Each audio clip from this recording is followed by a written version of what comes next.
Messi and Co. Breaking Major League en la ciudad del sol.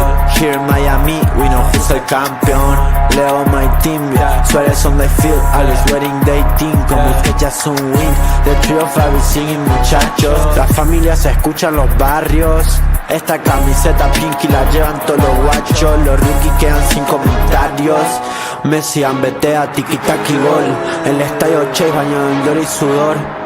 Aquí se ama y se respeta el balón. Florida es tu casa, acostúmbrate al calor. Estate listo pa' Messi and Co. Estate listo pa' Messi and Co.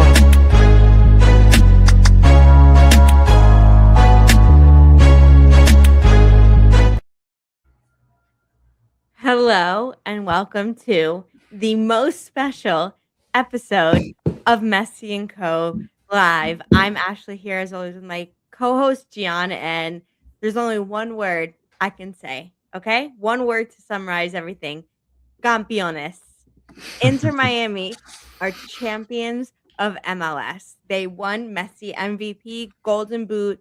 Inter Miami win the championship. So much to discuss. But there's nowhere else to start with that, Gian. How do you feel? We're champions.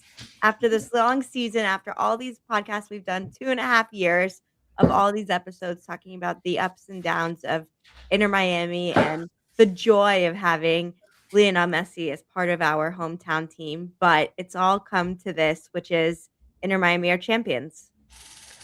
We finally did it. Finally. We did it. We've spoken about this for so long. We've imagined it. We've wished for it. We've thought about it. We've debated it. We thought, could it even be possible? We've gone through the ups, through the downs, through difficult moments, through happy moments, but none happier than this one. And we're finally here. We can call ourselves champions, MLS champions. It's an incredible moment for this club, for the fans, for the people that have been here since the Miami Fusion days. Like, this is just an incredible moment for this city. And I mean, I'm walking around town and people are saying "Hola campeón," you know, and it's like it's amazing. Like, you know, Dale campeón. yeah. Everywhere I go, it's "Hola campeón." You know, they know, they can tell. I don't know if it's the aura or what it is about me. They know I'm a champion. Aura off. I agree. They know I'm a champion. And "Hola campeón" everywhere I go. The grocery store, the laundromat. I mean, even though I do have I do my laundry at home. I don't know why I would be in a laundromat, but the point is, everywhere I go, I am a champion, an MLS champion. My team held the MLS Cup, and I am so happy. We can rest, we can relax, and just relish in what it is to be an MLS champion. It's amazing. No, I agree. I couldn't agree more. Obviously, it was the game on Saturday was amazing. We already said, obviously, Campeones, the best thing ever. And then Anton, excited to hear your analysis on the transfer rumors. And we're going to get to that. We obviously, there's so much to talk about already in just these 6 days since Inter Miami became champions. But let's start with just talking about the game. We were both there, which was very fortunate and lucky. And it was, the stadium was full. The environment was really great and exciting. And the game was, Inter Miami got a goal in the very beginning. It was an own goal off of a deflection from Vancouver. But then, the next, I would say from minute like 10 to minute 60 was really tense because, it was only a 1-goal game, and Inter Miami had done, so well so far in the playoffs with really just, demolishing teams and holding the advantage and just feeling like, in control. And this time, Vancouver had a lot of control. It felt like they could score and get into it. They're such a good team, such a great run team. They were set up well. They were planning everything well. They were trying to stifle Messi. And then the person who scored the goal that became the go-ahead goal to win this game was none other than Rodrigo de Paul. And I think I can only speak for myself when I would say, one, the energy when he scored, every single person screaming, jumping, the amazing atmosphere. But I didn't see it coming, and you know what? We've been talking a I lot never about doubted Rodrigo them. de Honest, Paul. I never doubted the ball. I never doubted that Allende. You know, I've been with them from through thick and thin from the beginning. I told you Um, they were, you know, when everybody was looking down on them, I told you I believe in these guys. no, you were never a DePaul doubter for sure, but, no, I mean, look, we all were honest when we said, when he first joined, we knew what he was here to do, and that was to Are you wearing an Aura ring? Am I? No, no. This is my Oh, a wedding ring wedding right here. ring. I Okay. actually, now that Sorry, you mentioned it, I do have to get a. I am gonna get I an just Aura ring. ordered one. Yeah, you did. I'm I'm actually thinking of getting my one. Apple Watch. I mean, I know we'll talk about Yeah, this after. I just saw it, and I thought it was the Oura ring at first, I but have to go. I am wedding getting ring one makes though. sense. So, but yeah. But anyway, yeah, so with Rodrigo de Paul, he obviously came, it was on a loan, and we're gonna talk about that now. Obviously, now it's a permanent deal, but, we knew it was gonna be for a DP spot. We knew it was 17 million, and the expectation was that he's a world champion. He plays for one of the best clubs in, uh, in Spain and in Europe, play obviously Argentina, uh, one of Messi's, quote, unquote, "bodyguards," and I'd say, like, uh, brother in battle, and at first, it took him a little time to adjust. We were thinking, "Oh, maybe we're not seeing, like, the speed and the intensity and the whatever that we expected from Rodrigo de Paul," but I will say it, and we've been saying it since the first round of the playoffs, which is that he grew into his role, and we were starting to see more and more of him on the pitch and in the game, and it all came ahead to this because he scored that goal, and he was one of the reasons that Inter Miami became champions, and so he deserves his credit because he came and did what Inter Miami wanted to do, and he's got a lot more years to do it again, but just shout out to Rodrigo de Paul because it was the unlikely goal scorer that put Inter Miami as champions. Yeah. I mean, I was obviously kidding. I doubted probably the ball more than anybody else ever did. And you know, he Love this. he wasn't obviously living up to expectations, but as he settled in, we have to remember that he came in and he was still trying to find his footing. This is a league that's completely different than the league he comes from. It's a league that's more demanding physically between the travel and the weather and the actual play on the field. It took him some time, but he sure did find his footing towards the end of the season and at the perfect timing, just like Tadeo Allende did, at the perfect timing when you needed him the most. And this is a game that really, I think, showed that he is the type of player that you need for this team, the type of player that you're willing to spend the money. Obviously, we see how much money they're going to spend on him. And look, when just going back to the game itself and just some quick impressions, like this wasn't an easy game. It wasn't a game that you felt comfortable from the beginning that Inter Miami was going to win. It was the type of game that you expect from two top teams. This is the type of game you expect in an MLS final. And it's the type of game that had you on the edge of your seat for most of the game. I think that I was so stressed. Inter Miami, it comes out and takes the lead 1-0, but then for a long while, really Vancouver took the reins of the game and they were the protagonists and they were getting a lot of dangerous chances. And then when they tied the game, it got a bit worrisome. And I think there is that one shot, if we remember, that comes in the second half that hits two posts before rebounding, and then another post ended up being three posts. And actually, like, at that moment, if that ball goes in, I don't know if we're saying we're champions at this point. Like that would have been a major blow. That would have changed the way that the game was played moving on. Vancouver would have probably sat back a bit more and controlled the game.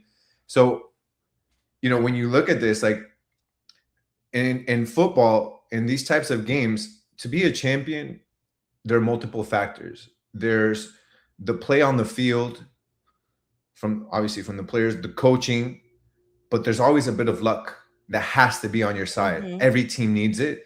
And it just so happens we had all three factors in this game and why we're able to call ourselves champions. And I do want to mention that we gave our predictions. I believe we both predicted 3-1, right? We And did. if you remember, Final prediction of the said- year, and we got it. I said in my prediction when I said this is going to be the typical Inter Miami game where the game is going to be close until maybe the 60 to 65th minute, And then Inter Miami always finds that second gear, that extra oomph at the end, and we're going to win comfortably 3-1. And that's literally exactly to the T how it happened. It was a close game. And then they put it in second gear and they scored 2 goals and we ended up winning 3-1. But that was just an amazing game, honestly. It had me at the edge of my seat. And guys, you may not know this. We split up for this one. We split up. That was the only downside, yeah. Well, I'll say this. Look, I sat in the supporters section for this one. Ashley sat in the press box. We had 2 different perspectives of this one. And I will say, whoever decided to make this game at 2:30 p.m., I want to find you and I want to talk to you in person and give you a piece of my mind. Because as someone sitting, or I didn't even sit, someone standing in the supporters section in 85-degree weather, not a cloud in the sky, the wind decided to call in sick to work that day because there was no wind. I mean, I drank through 7 bottles of water. And guys, a bottle of water at Chase Stadium is not $1. It's not $2. I spent like $60, $70 on water just to survive. But there were people passing out. That was crazy. But it's definitely an intense and a fun environment to sit in the supporters section and to be singing the songs it was honestly, it was a blast. Like, I know I have fun and I enjoy the camaraderie within the press box, but the supporter section is definitely it's a different vibe. It's a different way to win the game. I mean, to view the game. Yeah, no, 100%. Yeah, the heat was a lot, and we said it was. We wish it wasn't at 2:30, but oh yeah, Boss Daddy, that he was intense. And I had the bottle of water, and I thought for a moment. I was thinking I was gonna pour some on myself just to feel better. I was hot and I was in the shade, yeah. Dude, and I saw the price of that water. I'm like, this water is too valuable to throw on myself. I need to drink this. It was intense. So yeah, Boss Daddy definitely knows he was there. And a Red Bull was cheaper than the $8 water. $8 water, yeah. Yeah, but if I drank a Red Bull, I'd probably be in cardiac arrest. I don't think I would have been. Literally. Yeah, literally. I mean, the game was so tense, but it was such an amazing payoff, and it must be said that the EMZ was also there in section 115. I think I was with La Familia with like Vice City, Southern Legion, and all those people. I was in I think I was in 108 or 109, one of those 2. My mom was in 117, and I mean, she was dying because she was the sun side. But she wasn't in the seats that she always has, right? It was 2 sections over, so it's still in the sun. It was on that side, yeah. Yeah, because it was the other side that had all the shade. Yeah. What is it, like 107, 108? Though that whole. I don't. It's funny because you say that because I actually don't even know what the section is for the press. Oh no, it's 120. Oh, 119, 120, 118, 17, 16. Yeah, that one. Yeah, that's where it was. But yeah, no, I mean, had the shade. Everyone was just, even though it was hot and that was difficult, the energy was super high. And then obviously in extra time, Allende scores. Everyone felt like in that moment we had already won, but just getting that final goal and someone who very deservedly scored it, which is obviously Tadeo Allende, who had just the most amazing MLS playoffs. I mean, 9 goals, right? Broke the record, did everything he could. And we're going to talk about him in his future in a few minutes. But before we do that, and sort of close the chapter on the game, there's 2 people we need to talk about. One. Oh, I wanted to share this, but I didn't mean to interrupt you. No, that's okay. As I say, it's Messi and it's Mascherano. But before he'll get you. That's me. This is me under. Okay, so the video.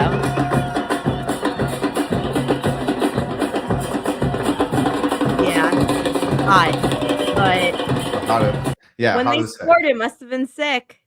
Yeah, no, it was intense. So I had beer thrown on me and whatever other liquids they had in their hands. I was just drenched. And I visited you and the La Familia in the parking lot before the game. And yeah, it was really cool. And like I said, the person that we and I mean, it's a strong word to say, but we owe this to. We owe the championship. We owe this team and the energy and the vibe we've gotten and the excitement and the sold out crowd and the memories and more to come, it's Lionel Messi. July 2023, shocking a lot of the world, by coming to Inter Miami after PSG. People thought, he obviously just come off winning a World Cup, could still, and I mean, I'd say even today, could still play for the best teams in Europe.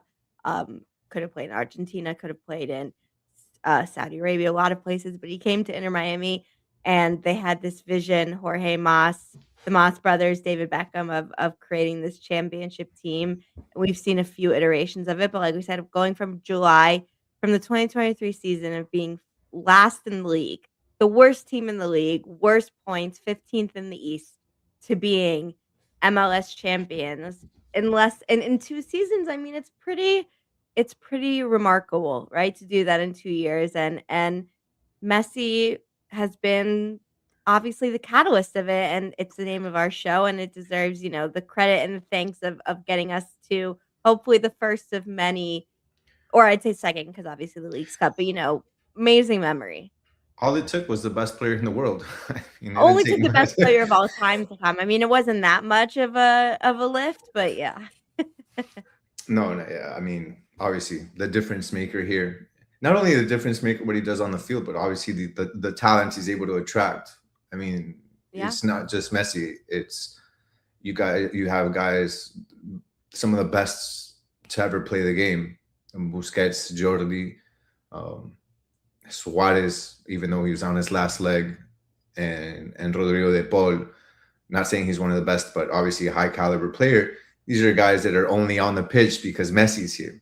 Same thing, like, and these are the things that attract guys like Silvetti to come over here instead of staying somewhere, or rather going Argentina or to play in Brazil or play in Mexico. You think of Tadeo Allende, who's, now has offers to go to River Plate, but he came over here to play because Messi was here, and he may end up staying because Messi is here. And just other guys that are willing to bring their careers over here to Inter Miami because of a player of Messi's caliber. Yeah, agreed. And as Ash said, historic champions with all these records we broke. Mueller, I mean, the person we played against for sure. Thomas Mueller came, and also, by the way, he scared me the whole game because you see him and the aura he has and the way he plays. He feels like a champion. He feels like he's part of a scary team, which is Bayern Munich, and so credit to him and credit to the Vancouver team because they really did amazing. Before one last thing I want to talk about, which is Mascherano.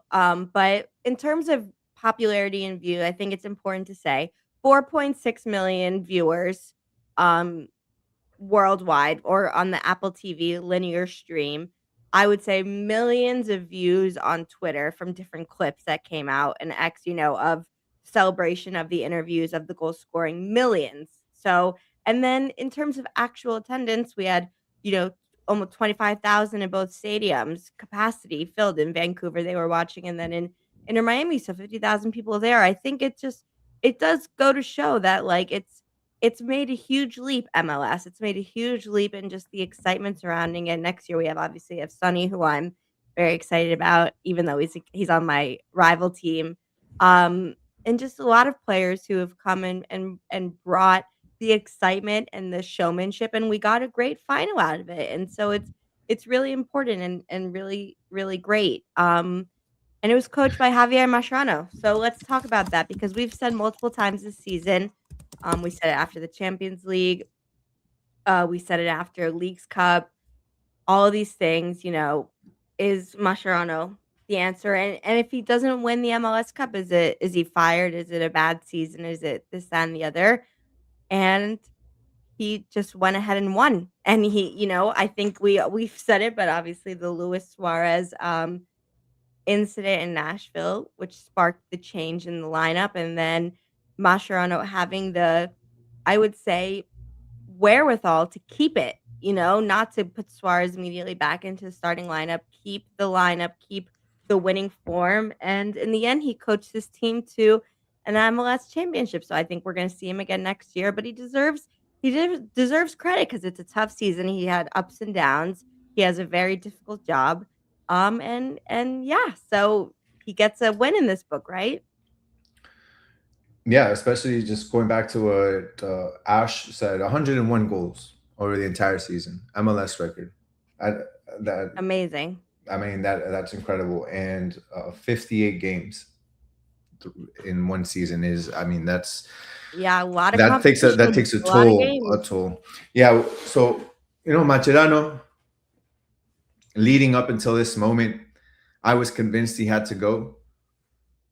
To me, having dropped Champions Cup, having dropped Leagues Cup, having you know not gotten a supporter shield, having not gotten far enough in my perspective. I mean, I know that it's, again, the Club World Cup. The expectations weren't that high, but it just, when you put everything together, I thought it was a failure of a season going into the playoffs. I mean, I thought, honestly, it was a completely failed season from a sporting perspective.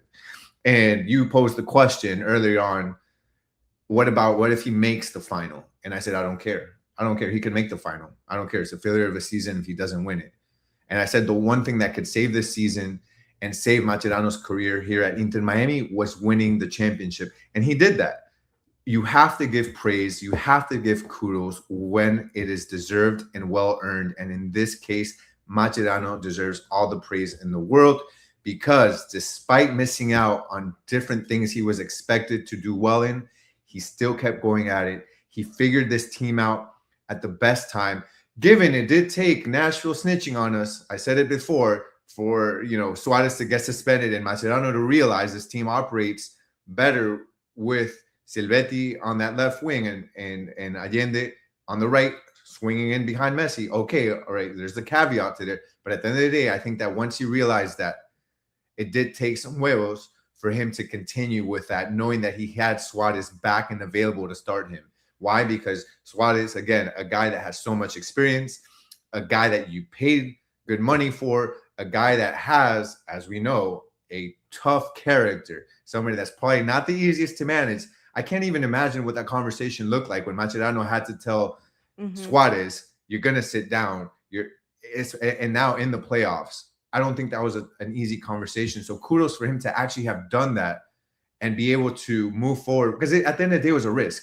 Because Ash, if at the end of the day we don't win, people were, even the people that were criticizing Suarez would have said, what a stupid decision to put a guy of Suarez's caliber on the pitch. That was a huge risk for Mascherano to make. And the fact that he did that and he got the result for it, I think is incredible. So I give him all the praise and all the kudos. He deserves it. Well earned, and he earned a spot to coach this team again in 2026. And he set the team up to be, if he can bring back some of these important guys. Obviously, we know some of those things are out of his hands with, obviously, Busquets and Alba. But if he can bring some of these guys back, like a Tadeo Allende, like a Telasco Segovia, I mean, the sky's the limit next season. We're not just winning MLS Cup. We can win multiple trophies next season. So, I mean, Mascherano, well-deserved, and I expect him, like I think everybody else does, to be back next season. No, 100%. I mean, look, and this says it here, which is why I kept the comment. Cello, Lujan, Ustari, Suarez all played and benched through the season and, kept them there and put his best 11 out when it mattered the most. And it worked. I mean, Mascherano's going down in Miami history. Agreed. And I don't even think the history's over yet. The way this team played in the playoffs, like, next level. They were absolutely amazing and deserve a credit, from the coaching to the roster construction to the players actually playing. I mean, again, we've talked about it a lot throughout the season, ups and downs, like we said, but in the end, they got this mission done. And we're champions, and now it's all in our hands. And with that, again, I think it's just, while we transition into the other aspects of the roster, one more time, I have to say, Lionel Messi deserves huge praise and deserves to be remembered for being such an integral part of this team in the season. He's still the best in the world, MVP of the league. Just to give you an idea, just like why this is, what the perspective is. Obviously, we've seen it in the way he plays every single game, but for Inter Miami, forgetting even Argentina, just for Inter Miami this season, 68 goal contributions, goals and assists, 68, 15 goals and assists in the playoffs, right? And just the whole season, the level he played was a clear favorite for MVP, was better than everyone, won the Golden Boot, led his team to a championship, did everything this season that was asked, quote, expected of him, and surpassed it. And so just, he's the GOAT. He deserves it. He's the GOAT. He's the best. And I'm just, again, I'm happy he's on his team, on our team. He's MLS MVP. He's El Mejor, La Cabra, all the things that we want out of him. So shout out to Messi. And shout out to him speaking English, by the way, which I always love to see. You talking about the ref cam? The ref cam, he doesn't happen very hilarious. often, but we got a little bit of it. It's actually crazy though, because they only showed the main one was him saying no foul, but the truth was, like, in the end when he was saying it's been like 7 minutes, like and then even in the beginning with talking, like he speaks English. I think it's great that he doesn't compromise himself and his culture and who he is, because he's like, this is who I am and I'm proud of it. And I get it, but it's always nice when you see a little messy English come out for me. So yeah, but just quickly on the Masche, yeah, we wanted him out, but he managed to win the MLS Cup. True, unlike Tata, first round. I mean, it was, it makes a difference. You win if you're a winner or a loser. It shows in this, when people look at this team and look at who it is. And he got great experience from it. So it was really amazing. And we do have young, talented players. I see comments about Santi Morales. True enough. We have Baltasar. Well, it worries you. I mean, yeah, the injury was good, but he was crucial in this game and Messi brings out the best of him. I totally agree with that. The young players follow his lead. And with that, we can talk about, the roster decisions of 2025, starting with two players who we know will not be on this Inter Miami team, and they deserve their credit because their last game was pretty special, and that's Jordi Alba and Sergio Busquets, who end their amazing careers as two of the best to ever play their positions with a championship. And you saw what it meant for both of them, dropping to their knees, realizing they won the championship and get to finish on this high. And they just, before we talk about who's coming or who's leaving, we know what's happening with those two, and they deserve the ultimate flowers and respect for being so great for this Inter Miami team, obviously in the twilight and the end of their careers. Those two guys could have kept playing at least another 2 seasons. It breaks my heart, honestly. Could play for 2 more seasons. Dude, it's not like you saw them play and you're like, okay, I get it. I understand why, why they're retiring. Oh yeah, they were on their last leg. Like, no, these guys were playing insanely well. I mean, Jordi Alba probably ran more than any of the other players on the team. Sergio Busquets logged, I don't know if he's still number 1 or number 2. He's certainly top 3 in minutes played this season. Yeah. I mean, he was one of the most, if not the most durable player on this roster. I mean, sometimes that's how it is. And it's just age. And I think sometimes personal goals change, things change. We know that Sergio Busquets said plenty of times that he wants to coach next up, and he said that he's going to take a break. He's going to relax. He's not going to think about that now, and then he'll pursue a coaching career. So we'll see where he ends up. I wouldn't be surprised if he ends up in La Masia with Barcelona. But I think family things change sometimes, and at that age, you've played at such a high level, and what a better time to leave being an MLS champion.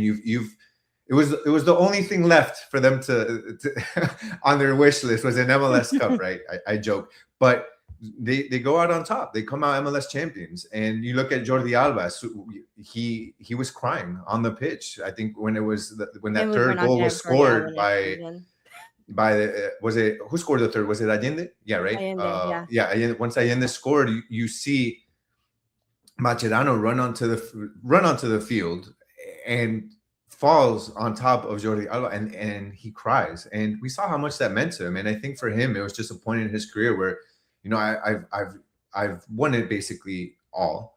And he's got other projects that he's trying to work on. He's got a team or something he has in Spain, and he's got different projects that he wants to move on. So at the end of the day, two guys that were still playing top level that could have continued to play in Inter Miami, but they both made personal decisions. The Jordi Alba thing was a little weird, extended, then decided not to. But at the end of the day, you have to respect their decisions, and they left it all on the field. And if you ever want to end a career, this is how you want to end it. Yeah. Eternally grateful for these guys. No, me too. It is really. I mean, Sergio Busquets has been phenomenal, and it's very sad.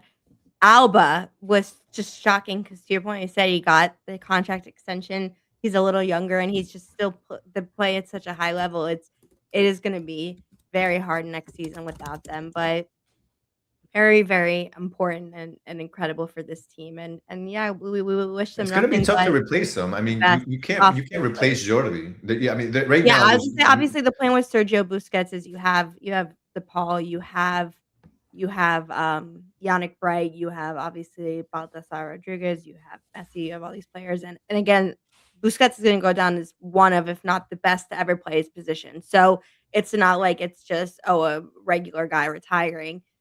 Jordi Alba though is really, really hard to replace because he is, to be that amazing on as a left back and just be such a great attacking threat and having that, that him and Messi blindfolded could be making their passes and their assists and their connection. It's hard to replace. So what is yeah. this? There was a tweet stating that Alba knew he was retiring that day. Messi wasn't going to let him go without a trophy. Yeah, 100%. And I think that was definitely a motivator. I mean, if winning the final isn't motivation enough, I think the motivator there was these are two guys that I've had most of my career with. We've won it all. I mean, Messi's like, I'm definitely not letting these guys leave without a trophy. That I know that was in the back of his mind, and even Suarez as well. Like, True. Yeah. I mean, a few comments about Suarez that he is coming back for another season. That was decided today, and that's I think where we can start with our roster decisions. Obviously, people have mixed views of him. If they wanted him to stay, wanted him to go.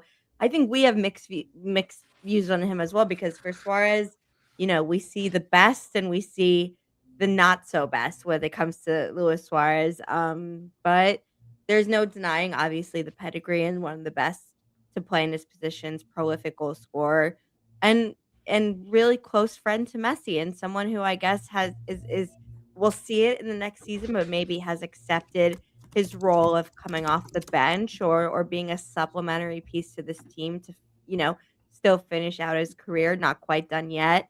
There was reports he may be going to Brazil, he may be going elsewhere, but it's looking like he's going to be staying here and playing for another year with Inter Miami. And so I guess, my first thing is, well, what is your initial thoughts and reaction to that? Is it good or bad? Let's start with that. Really easy. Is it good or bad? So is it good or bad? I think it's good to have him on the team. I know he's not going to start. I mean, if you would have told me that he re-signed and he's going to start, I think that's bad. I think to have a guy of his caliber with his experience on a team that's still got some young guys, especially some young attackers. Okay, Tadeo Allende is 26, Helvetia I think is 19.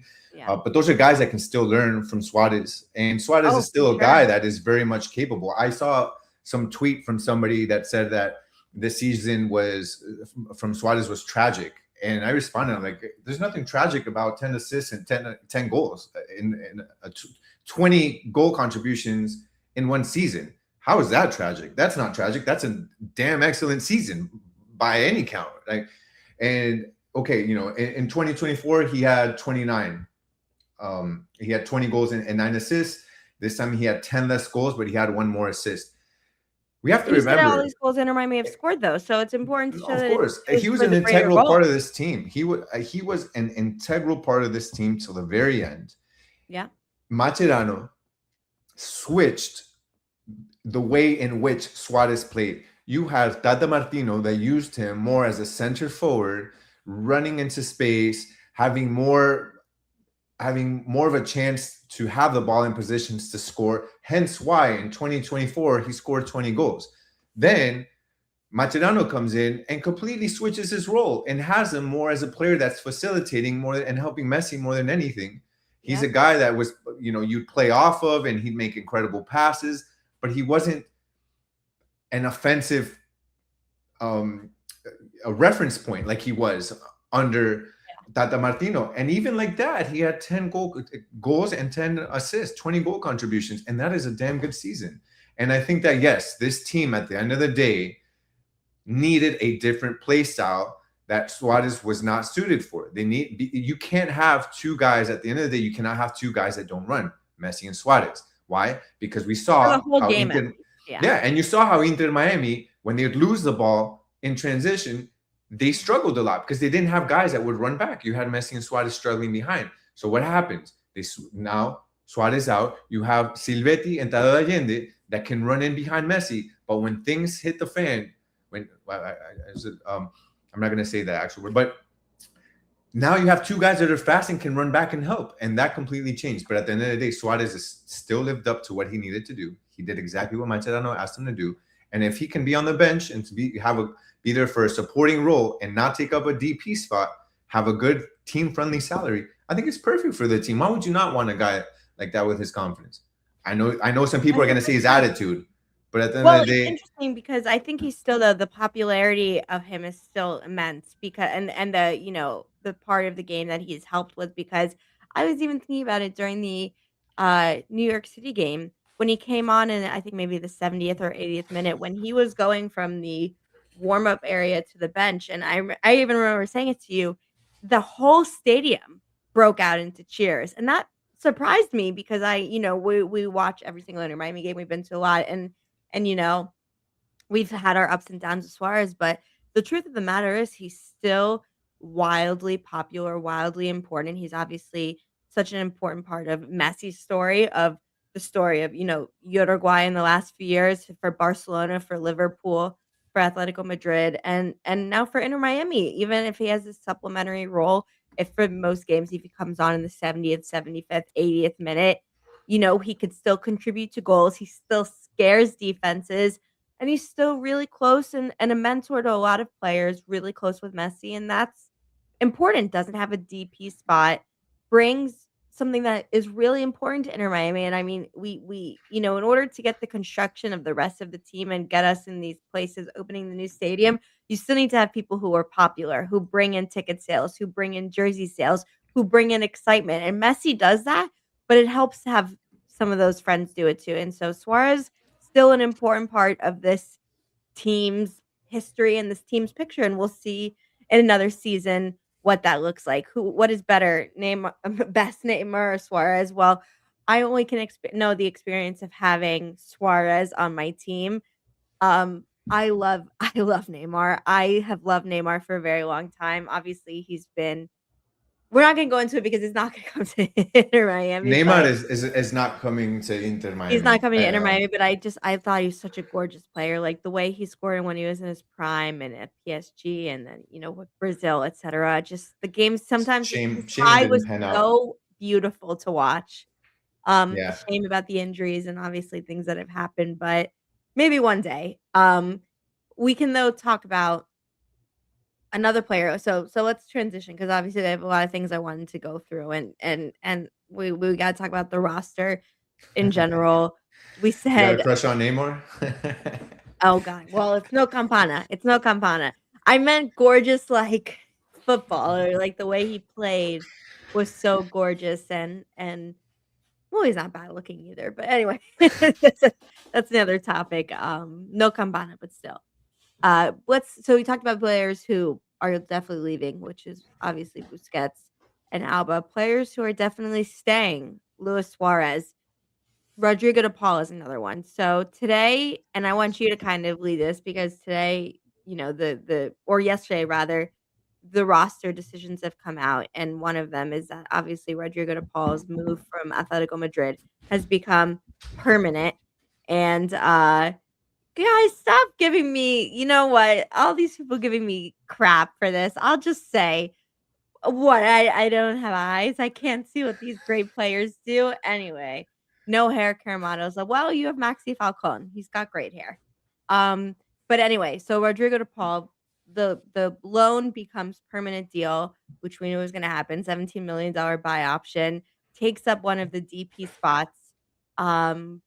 But yeah, what do we think about that? I mean, it's something we knew what was going to happen.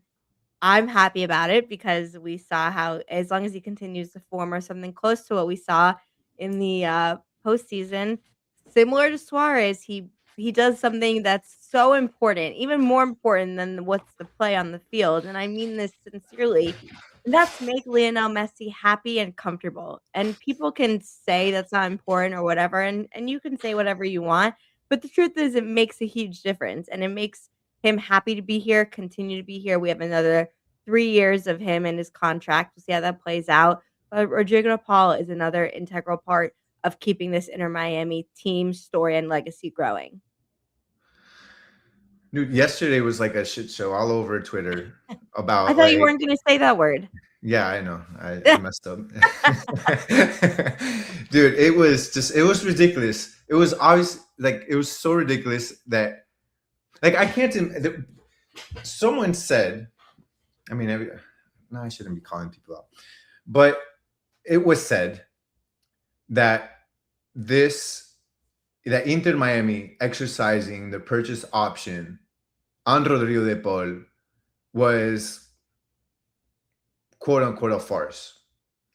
As if nobody knew As if it hadn't been that said for Inter a long Miami time. was going to exercise the purchase.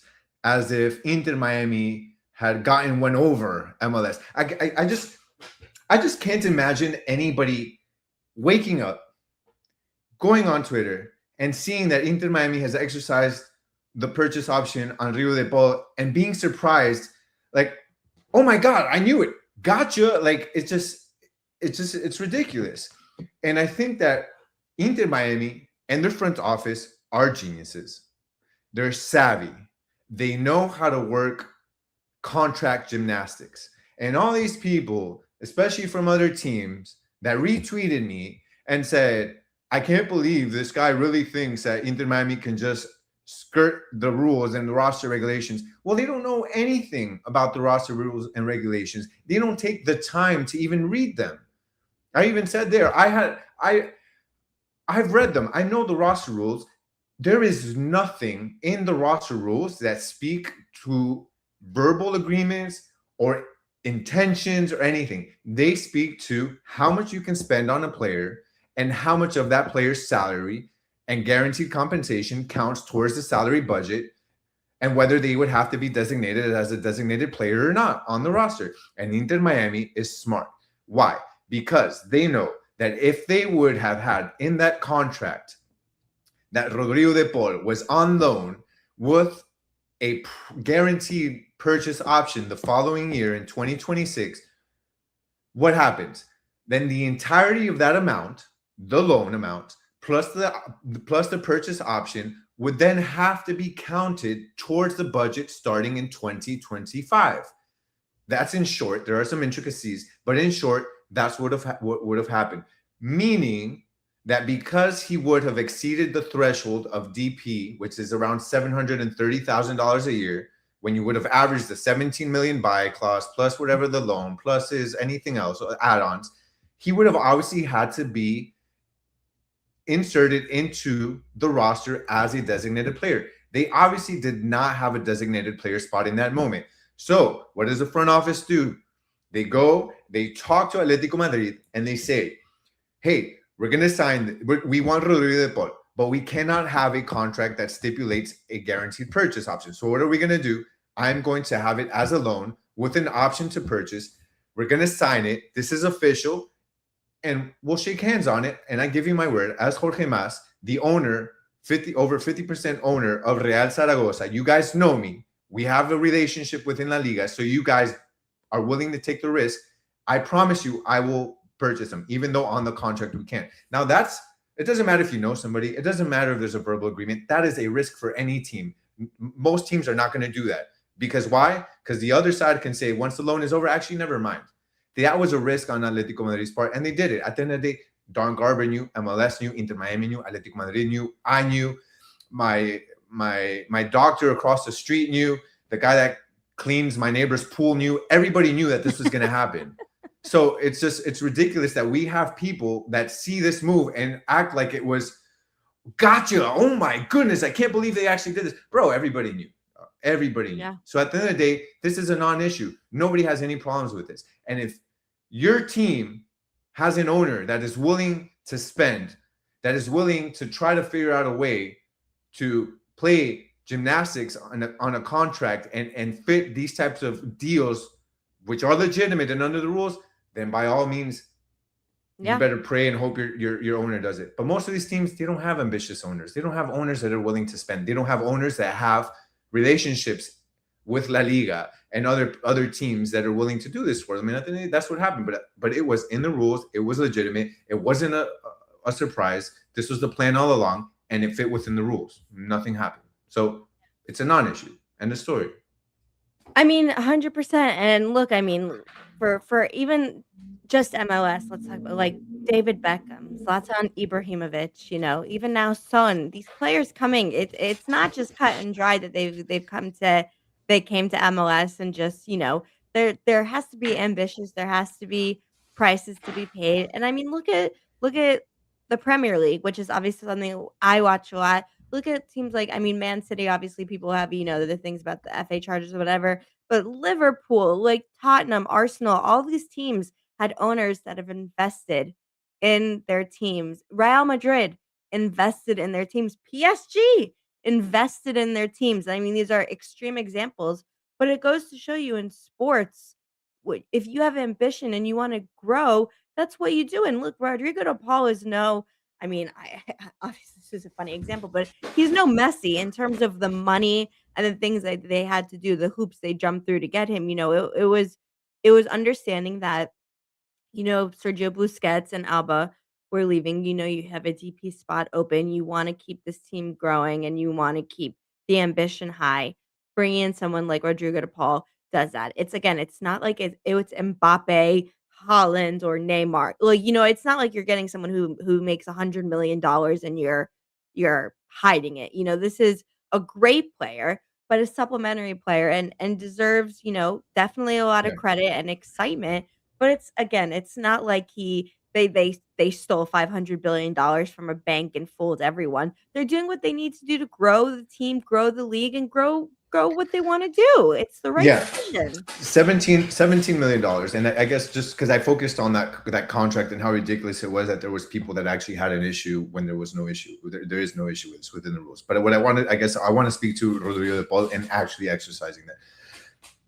Rodrigo de Paul, while I was very critical of him at the beginning, I think that he slowly found his legs.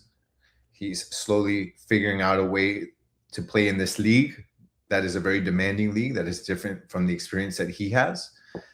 And I think if he can continue to get better, and I think with a full off season, he's going to be better next season. We have to remember he didn't have a full off season to prepare with this team and with this coach and these players. I think with a complete off season, with a preseason with this team, which, by the way, they're doing a South American. I don't know if I don't want to jump ahead, Ash. I don't know if you were going to say that. Your team in your stadium, right? Yeah. No, I wish so close, but so yeah, they're gonna be doing a preseason. I think that with that, Rodrigo Paul will be much better next season. And at the end of the day, he's gonna take up a DP spot. And the reason he's here is for Messi. Two of Messi's friends are leaving. Suarez apparently is staying.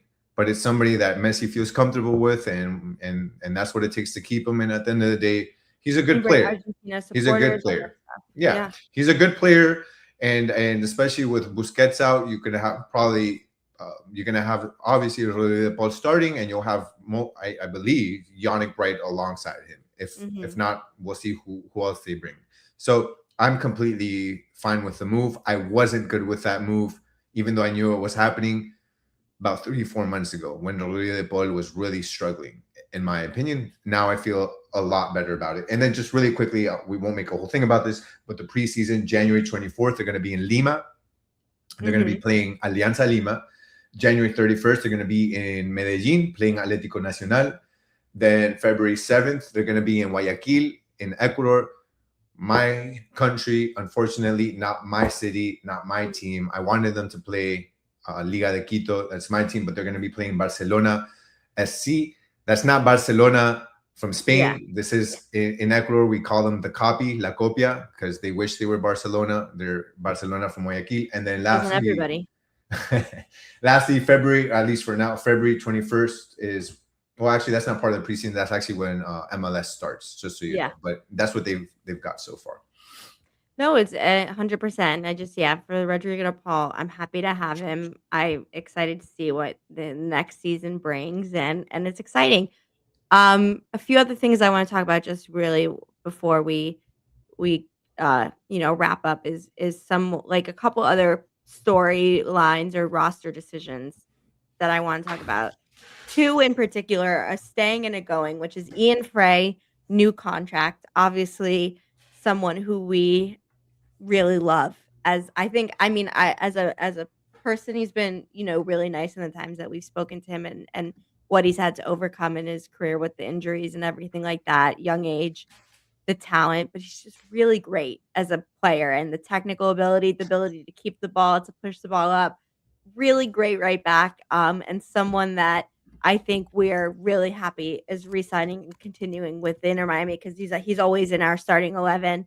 And this season, I feel like we finally got to see him at a long stretch, without having those harboring injuries, and so really exciting to see. And then a player who's not going to be here in his position as well, Cello.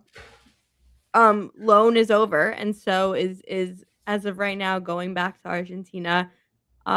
We've had a lot of opinions on Cello. Obviously, I'd say mostly not always the best, but he he played for our team. He was a good servant of the club. He was energetic. He did what he had to do. He had some good moments, and wish him all the best. Right? Yeah, I mean, Jello, I criticized that move from the very beginning. I knew he was coming from Boca. He was a bench player on Boca. I didn't see, why they would bring him. Well, I mean, I understood they needed somebody at that position. I didn't understand why they. I feel like when you're a team that's looking to compete at the highest level, you need some of the best players. So to me, it really never made sense. He's going back to wherever Boca wants him to go back to. I don't know where that is. He's probably not going to start there. You talk about Ian Frey. Ian Frey, pivotal, important to bring him back. He was a really important piece in this championship team.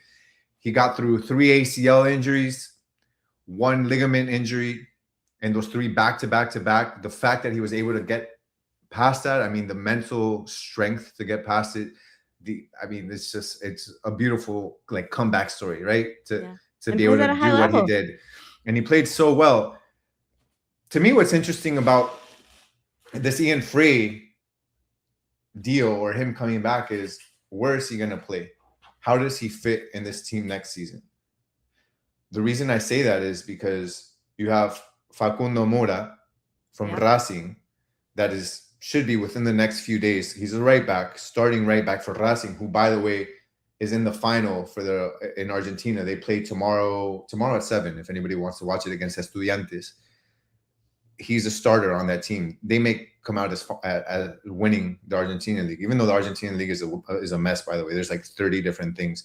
And apparently now, for some reason, they watched MLS and they saw the supporter shield and they thought that it'd be a good idea to award the supporter shield to a random ass team. It's funny. It's comedy. The point is, Facundo Mora is going to be coming, and he will be the starting right back next season. There's no way that he's going to come in and be on the bench. He's really good, starting caliber on this team. The thing about Ian Frey is Ian Frey started out as a center back. We know he can play at center back. He's a versatile player. He can, and this is why you want to keep a player like him. We know the skill set, but the fact that he can play center back, he can play right back, he can even play in a supporting role in the midfield and play in a midfield role. We've seen him help in that aspect as well. An important player to bring on. But what does it look like next season for him? It'll be interesting to see. Is he going to be a center back? Is he going to start along Noah Allen? Is Noah Allen even going to start? I mean, like, I don't want to jump ahead, but I'm sure we'll talk about Noah Allen. But he's going to be back, and that's the most important thing. We'll see how he fits in on this team next season. Yeah, 100%. I mean, my initial thoughts if they don't bring anyone else is that obviously I think it would be Ian Frey at right center back. We have Maxi Falcone who will be back, and then maybe Noah Allen back to his native position, which is left back, replacing Jordi Alba. You may see. But that is something we definitely will wait and figure out as, the off season. If we see any other players who are coming, etcetera. Who's gonna replace Jordi Alba? I mean, in terms of like for like I said, it may be Noah Allen in terms of actual the personality, the level of play, the championship mentality, I think we'll have to wait and see. But someone and I think the last player that I want to talk about before we kind of wrap this up is Allende. Because what we really that's one of the biggest pieces that we are sort of waiting to figure out right now, right? We've talked about a lot of players, a lot of places on the pitch that we see changing or staying the same or new players coming in. And one of them that we're just not sure about right now is Tadeo Allende. And if his loan is, right now, uh, there's a lot of teams that want him, including Inter Miami, wanting to keep him. And it's just going to be about who gets it done. And I guess my question for you is do you think Inter Miami are going to be able to get it done? Or do you think if he leaves, if we'll be able to replace him? If Suarez is a replacement, what's the plan with Tadeo Allende? Someone who's been integral in this championship run. The Tadeo Allende conversation is interesting because we would not be having this conversation 4 months ago, 4 months ago, when he was in that, I believe it was a 10-game drought of not scoring through August through September, I believe it was. And him missing out on goals that you basically thought were a given, right in front of the goal, missing point blank with an open goal, things like that. But he completely turned around, And you're talking about a guy that once he found his groove, once mentally he found himself in a good place, found his rhythm, he became an integral part of this team, an integral part of this offense. You're talking about a guy that just became like a scoring freak. Like, I mean, really, it was like you had Mbappe or you had Lewandowski or Haaland playing here. It was the numbers were that crazy. He broke the record for most goals in MLS playoff with 10 goals. Couldn't miss 10 goals and what was it? Was it four games or five? I can't remember now what the total. I think it was two national. I think it's five if I'm not mistaken. Five, but 10 goals in the playoffs, and his goal scoring streak started. I mean, not only in playoffs. I think it was like a month and a half going into the playoffs. How do you not at least think about signing a guy like that after the loan is up? Like, how do you have to. Now, it all depends on the price, and it depends on what Celta de Vigo is going to ask for Tadeo Allende. It also depends on what Tadeo Allende wants to do. Apparently, River Plate is also putting an offer on the table and wants to bring him on to play for River Plate. If you're familiar with South American soccer, if you're familiar with Argentine soccer, River Plate and Boca are the two top teams, or at least it's like the Real Madrid and Barcelona in Spain. Like, those are two teams that if you're a player, you want to play for. And it gives you the chance to compete in Copa Libertadores. It gives you the chance to compete in some big competitions. Also, it gives you a chance to jump to Europe, which is a big plus. Even though Inter Miami now also brings that, as we can see, with players like Diego Gomez, with Kremaski. All eyes are on Inter Miami too. So Tadeo Allende was at the Dick's Sporting Goods at Dayland Mall. I think it was yesterday, if I'm not mistaken. It's funny, they asked him at the signing, he was signing jerseys, if he wanted to play for River Plate. He's like, I can't answer that right now. He was unwilling to say anything. So it's really going to come down to what the asking price is and what Tadeo Allende wants to do. The asking price, why does it come down to that? Because Inter Miami, depending on how much money they have in general allocation money, they may be able to buy it down. If they don't have enough to buy it down, they can't use a DP spot. And that's the biggest thing. They're not going to use a designated player spot on Tadeo Allende. Right. So if the ask is too much, it's kind of out of Inter Miami's hands at that point. But if I am Inter Miami and I'm the front office, it's hard to let go of a guy like this. I think you bring him back if you can do that without using a designated player spot. It only makes sense. Agreed. Yeah, it'll be really interesting to see what happens in this offseason. I mean, this is a great point, and I think this is a great point to sort of end the show, which is that Miami right now is the biggest draw of those teams, which is crazy to say. I mean, I'd say River Plate and Boca still obviously are really incredible draws, but this Inter Miami team has in the end they won this championship. Circling back to where we started this episode, which is that they win the season, they win the MLS Cup. We'll have Champions Cup next year, Leagues Cup, another season to defend the trophy. Um, the question is, can this Inter Miami team create a dynasty? And is this just the beginning of, what is hopefully at least a few more really exciting years of Messi, DePaul, Suarez, whoever it is, bringing this team at a really high level, excitement to the community, excitement to the fan base, global audiences. It's just a really exciting time to be an Inter Miami fan and a Messi fan. And I guess I'm excited, right? And my question to you is, can we keep it going? Can we do it again next year? I think the answer is yes. I think we can do it bigger and better. I'm 100% confident that this team next season is going to win more trophies than they did this season. Why? Because they found the blueprint. Mascherano found the blueprint. He found out what works for this team. He found out how he needs to attack. Something that was an issue early on was the defense. He figured out the defense. If you look at the stats, this team was doing very well, getting clean sheets, allowing one goal in most games. Once they really figured this team out, I think this is a team that's ready to jump and take the next leap going on to next season. They're bringing back some of the most important players.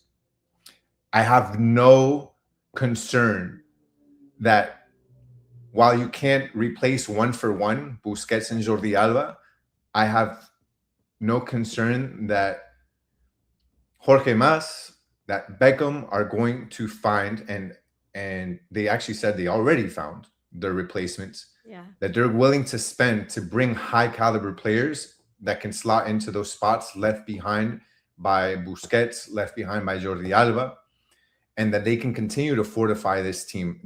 This team is as difficult as it may seem, taking out a Jordi Alba and Busquets. I feel like when you encompass everything, I think this team will be better next season. So I'm looking forward to it. And I'm looking forward to a new stadium. I'm looking forward to MLS champ Messi coming back. And I'm excited, Ash. And I we're going to keep, the season, we're not taking a rest. Like, we're still going to be coming up with episodes. I feel like we could have done this for another 3 hours. Yeah, that's 100%. There's a lot to talk about. So I'm excited to come back next week and talk some more about what I just feel like there's a lot to talk about. But yeah, I'm excited, Ash. Like, this is amazing. We're champs, and next season it's gonna be that much better. Me too. No, I agree. There's this, this season is over, but the off season is just beginning. There's so much exciting things happening. The new stadium opening is really exciting. Seeing what this team is going to look in at the next iteration is exciting. And like Gian said, we're not going anywhere. We love the show and we love everything we've done. But I think it's just really important quickly to thank everybody for watching, sticking with us, not just this season, but the last 2 seasons, different people we've had on the show. But Gian and I have always sort of been here, been waiting, been excited for this moment. And we did it. And I'm so excited that we have this journey with this team, with each other, with getting to cover the greatest player to ever play. It's really exciting, and it's another and I have a crush on my way. I travel here by myself. It's an exciting time. It's been an exciting time. It's been a roller coaster, but it's been, one word I can use to describe it: grateful. Grateful that we have this community, grateful that we had the show, that we have this team, that we have Messi, and that we're champions. And so I think that's the best thing we can do, right? The best thing that we can do. So if you guys can, make sure you hit hit the thumbs up button on the video. The more thumbs up we get, it says there's 137 of you guys here. So if you guys all hit this thumbs up everyone hit like the button, thumbs up. it's completely free. Hit the thumbs up right now. That's just going to make YouTube show it everywhere so more people get to watch it and enjoy. And also, I want you guys, if you can, in the comments, tell us what you want us to talk about next week. I would love to touch on the topics that you guys want to. Obviously, we have the things we want to talk about, but I think it's important to really focus on the things you guys want to as well. So if you have any questions, any topics you guys want, make sure you comment in the comments on the channel, and then we'll go ahead and we'll go over those next week. So, but yeah, I'm excited. I'm happy, and yeah, can't wait to see you guys next week. Love it. And so, with that being said, thank you for watching this episode and this season of Messi and Co. MLS champions, nothing better to say. A perfect way to transition into the next season and the exciting things that we have planned. But for this episode of Messi and Co., I'm Ashley. That is Gian. Somos campeones. And we will see you next time. Bye, guys.